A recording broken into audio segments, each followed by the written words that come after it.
गणपतये नमः। श्री महागणपतये नमः। श्री महागणपतये नमः।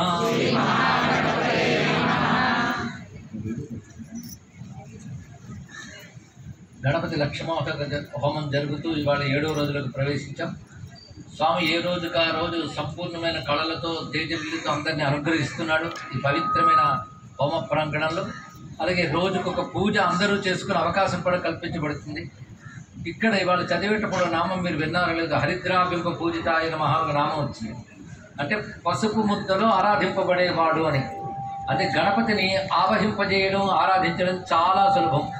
కష్టపడి విగ్రహాలు చెక్కి అవన్నీ చేయనక్కర్లేదుట.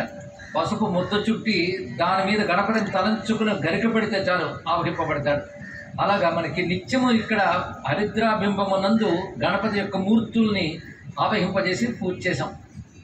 ఇవాళ చేసిన విశేష పూజ ఏమిటంటే గకార సహస్రనామాన్ని మీరందరూ చేశారు ఇవాళ ఆరాధన. మరొక ప్రత్యేకత ఇవాళ శ్యామ్ గారు అరుణ గాయత్రి గారు కలిసి మనకు ఏర్పాటు చేసింది 1,00,000 దూర్వార్చన చేయించారు అందరి చేత. అంటే దూర్వాలు 1,00,000 సమకూర్చారు. నేను ముందు అది చెప్దామనుకున్నాను కానీ ఈ సీజన్లో ఎక్కువగా దూర్వాలు రావడం కష్టం, వర్షం ఋతువు అయితే వస్తాయి, సాధ్యం కాదేమో అనుకున్నాను. కానీ వీళ్ళు అసాధ్యం రుజువు చేశారు. చక్కగా తీసుకున్నారు. గణపతి కృప అలా ఉంది. మీరందరూ కూడా దాంట్లో పాల్గొన్నవారే. ఇక్కడ ఉన్న మీరందరూ ఇవాళ దూర్వార్చన చేశారు. ఇక్కడ దూర్వార్చన జరిగింది. సంపూర్ణంగా స్వామి దూర్వార్చన ప్రియుడు. ఆయన ఒక్క దూర్వా ఇచ్చిన చాలట. ఆయన ఒక చోట చెప్తాడు, నా స్వర్ణ కుసుమాల పూజ కంటే దూర్వాల పూజ నాకు ఇష్టం అని చెప్పాడు ఆయన. అలాంటి దూర్వాంకుర పూజతో మీరందరూ ఇవాళ ధన్యులయ్యారు. పైగా గకార సహస్రం వాడడం చాలా విశేషం. 1000 మార్లు గకారం మీరందరూ విన్నారు. గా అనే అక్షరమే గణపతి యొక్క తత్వాన్ని తెలియజేస్తుంది. గవర్ణం శ్రేష్ఠత్వానికి సూచన, కారణత్వానికి సూచన. సర్వ జగత్ కారణమైనటువంటి తత్వం గకారంలో ఉన్నది. అలాంటి గకారం 1000 మార్లు ఇక్కడ మారుమ్రోగింది అంటే మీరందరూ పూజించారంటే ఈ శక్తి ఎంత ప్రోధి చేయబడిందో ఇక్కడ. ఇది సమస్తమైన ప్రపంచాన్ని రక్షించగలిగిన శక్తి ఇక్కడ ప్రోధి అయ్యింది. అలాంటి గణపతి ఆరాధన వాళ్ళ గకార సహస్రాలు జరిగే.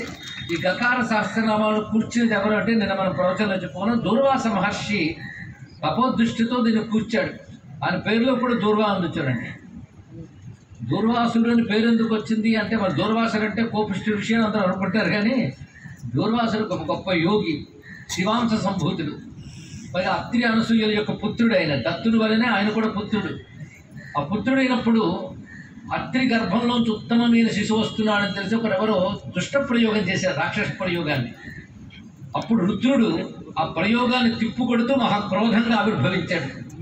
అది దుర్వాసన యొక్క పుట్టుక. అందుకే క్రోధతత్వంతో వచ్చాడు. అయితే ఆయన క్రోధం ఎప్పుడు జగత్ కళ్యాణం కోసం వినియోగించాడు తప్ప అది ఎవరికి బాధాకరమైంది కాదు.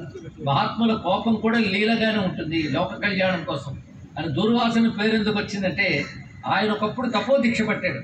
ఆ తపోదీక్షలో ఆహారం స్వీకారం చేయలేదు. కానీ అసలు ఏది స్వీకరించకుండా అనుష్ఠానం చేయకూడదు.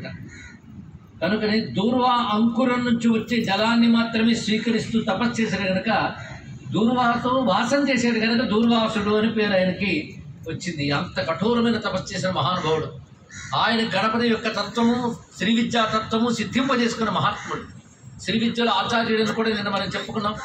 అలాంటి దూర్వాస మహర్షి తన తపోదృష్టితో 1000 నామాలని తాను దర్శించి మనకు అనుగ్రహించాడు. ఆ 1000 నామాలతో ఇవాళ అర్చన చేసుకున్నాం మనం. దూర్వాలతో అర్చన చేయడం, దూర్వాసులు దర్శించిన గకార సహస్రంతో చేయడం మరొక విశేషం. తెలుగులో దీన్ని గరిక అంటాం, సంస్కృతంలో మాత్రం దూర్వా. దూర్వా గురించి వేదములు సూక్తములు ఉన్నాయి. దూర్వా దుస్వప్ననాశిని సర్వగం హరతుమే పాపం. అన్ని పాపాలని పోగొట్టగల శక్తి దూర్వాంకురం అనుకున్నది. అందుకే ప్రాతకాలం నిద్ర లేచి స్నానం చేసిన తర్వాత ఒక దూర్వాన్ని ముట్టుకున్నా చాలట అన్ని పాపాలు పోతాయి నాకు. ఇక దూర్వా దుస్వప్ననాశిని అన్నారు కనుక రాత్రి మనకు తెలియకుండా ఏదైనా దుస్వప్నాలు వచ్చి ఉంటే వాటి ఫలితం మనకి దుష్ఫలితం రాకుండా ఉండడానికి గాను దూర్వా స్పర్శ చాలు అనుగ్రహిస్తుందన్నారు. కొందరు చెప్తారు రావణాసుడితో సీతమ్మ మాట్లాడుతున్నప్పుడు ముందు గరికి అడ్డం పెట్టింది. ఎందుకు అలా పెట్టింది? తృణమంతరత కృత్వ అన్న దానికి ఒక పెద్ద ఆయన వ్యాఖ్యానిస్తాడు. అంతవరకు రావణుడు కూడని మాట్లాడాడు. కూడని మాట్లాడితే ఒక దోషం వస్తుంది, విన్నవాడికి దోషం వస్తుంది. ఆ దోషం పోవడానికే అమ్మ గరికను పట్టుకున్నది అని కొందరు వ్యాఖ్యానించారు. మొత్తాన్ని సర్వ దోషాల్ని పోగొట్టే శక్తి దూర్వాంకురానికి ఉన్నది. అలాంటి దూర్వాంకురాన్ని గణపతికి సమర్పించడం కంటే యోగం ఏమున్నది? అలాంటి యోగం ఇవాళ ఇక్కడ సిద్ధింపజేసేడు భగవానుడు మనకి 7వ రోజున. అలాంటి గణపతి యొక్క కృప అందరికీ లభించి, మరొకటి దూర్వాలకు గొప్ప విశేషం ఏంటంటే తొందరగా పెరుగుతాయి. మనం వాటి కోసం వ్యవసాయం చేయనక్కర్లేదు, వాటంతటా అవి పెరుగుతాయి. పెరగడం తొందరగా పెరుగుతాయి. అది పెరగడం ఎలా అంటే కాండంలోంచే, అంటే దానిలోంచి అది మొలకెత్తుంది. దానికి వేరే వేళ్ళు ఏమక్కర్లేదు. కాండాత్ ప్రరోహంతై పరుషప్ అనే మంత్రంలో కూడా చెప్పారు కదా.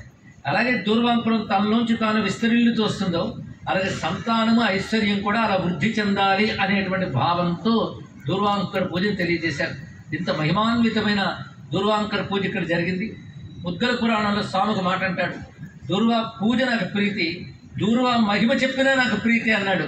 కనుక ఇవాళ గణపతి దూర్వా మహిమ వల్ల మరింత ప్రీతి చెందుగాక. స్వస్తి. ఇంకొక 2 రోజుల్లో మహాపూర్ణాహుతి జరగబోతున్నటువంటిది యజ్ఞానికి. రేపటి రోజును విశేషించి చేయబోయే పూజ ముందే తెలుసుకోవడానికి చెప్తున్నాను. ఇంతవరకు అనేక గణపతులు చెప్పుకున్నాం. అన్ని గణపతుల సమూహ స్వరూపమైన మహాగణపతి పూజ రేపు. ఆ మహాగణపతికి వల్లభ గణపతి అని, సిద్ధలక్ష్మీ గణపతి అని పేరు. అలాంటి గణపతి పూజ రేపు జరగబోతున్నది. ఇక్కడ విశేషమైన పూజ. ఇవాళ దీని ఫలితంతో రేపు దాని ఫలితంతో అందరూ సర్వాభిష్టములు పొందుదురుగాక. స్వస్తి.